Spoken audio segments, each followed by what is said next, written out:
అభయహస్తమే ఇచ్చి 6 గ్యారెంటీలు తెచ్చిందన్నా.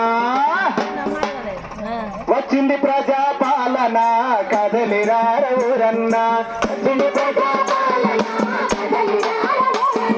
వచ్చింది సంక్షేమ దీవెన ఇందిరమ్మ రాజాన.